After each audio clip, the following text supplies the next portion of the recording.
getting the band back together, man. There's gonna be chicks, there's gonna be booze, we're gonna make all kinds of cash. It's gonna be awesome. You might want to manage your expectations. I'll tell you why coming up next.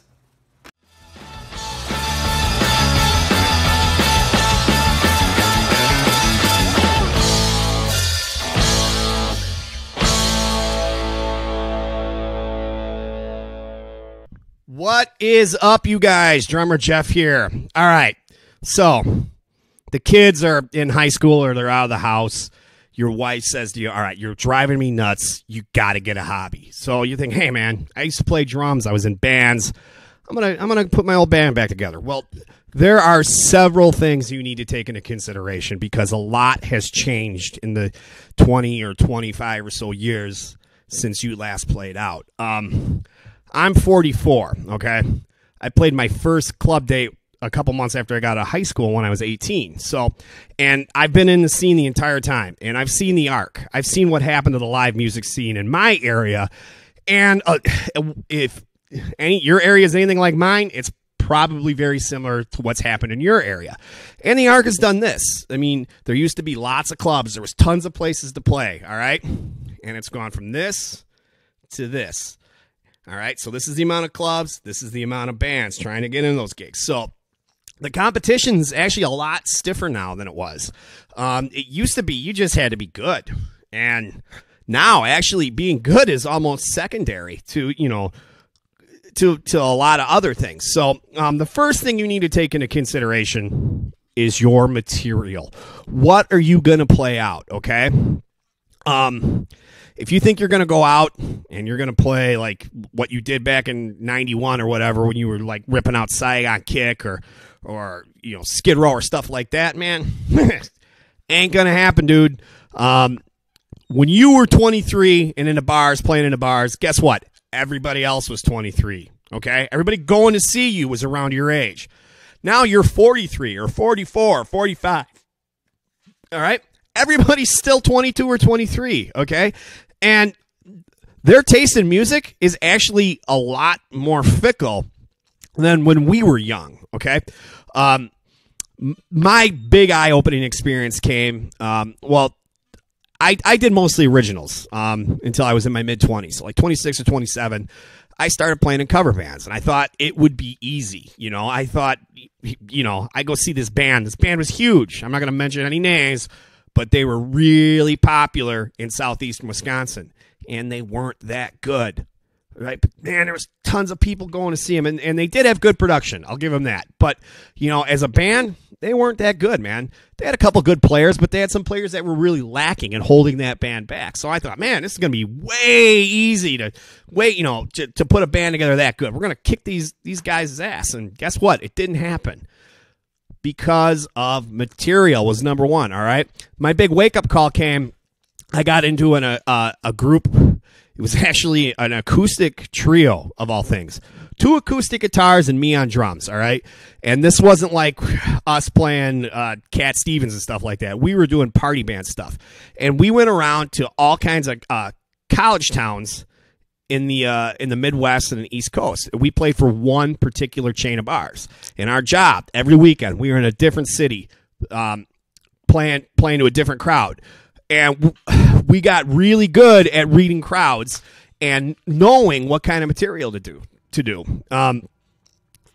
It was very corporate, so we got filmed every night, and at the end of the weekend, a copy of a DVD would go off to this guy, and he would watch it, and he would give us critiques, and he'd say, all right, do this song, don't do this song, you know. This song's working, and we kind of learned on what to do and what not to do.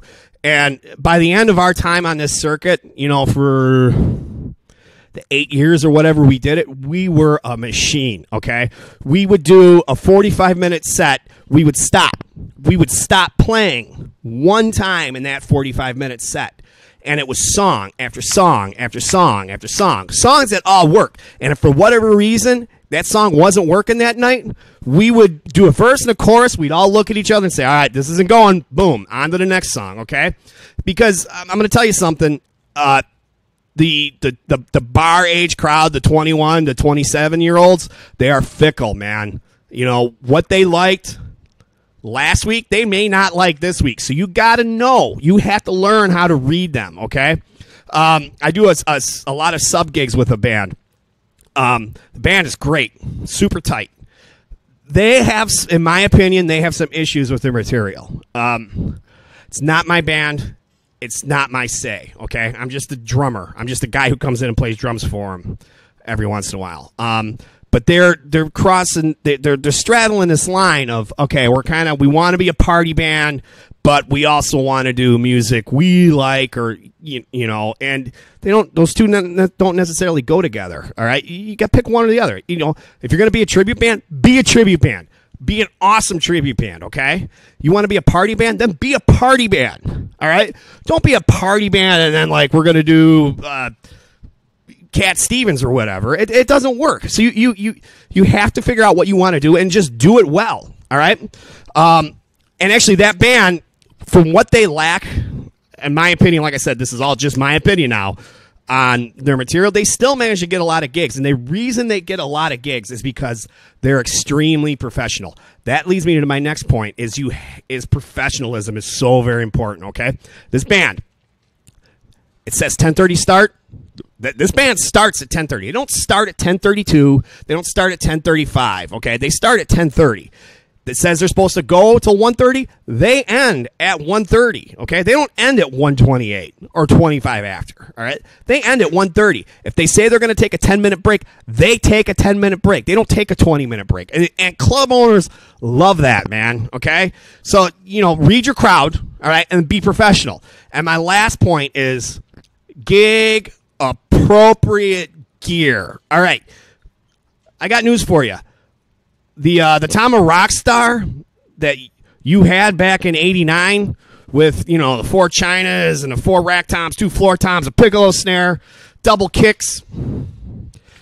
Guess what, man? That's probably not going to work for most gigs. The days of big stages and big PAs are done.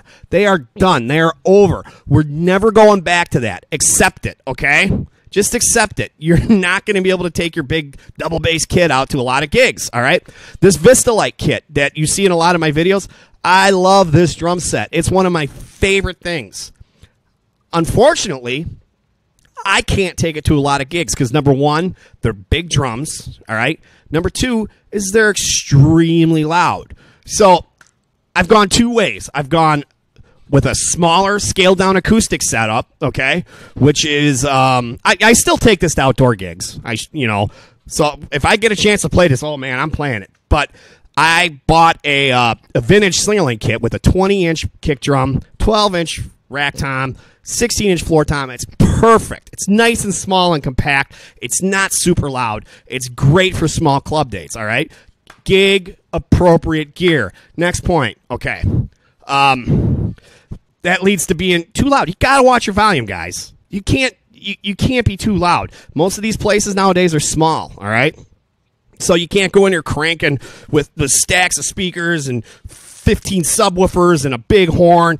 Nah, man, those days they're gone. Most gigs nowadays, you're good with 2 powered speakers, a board, and I actually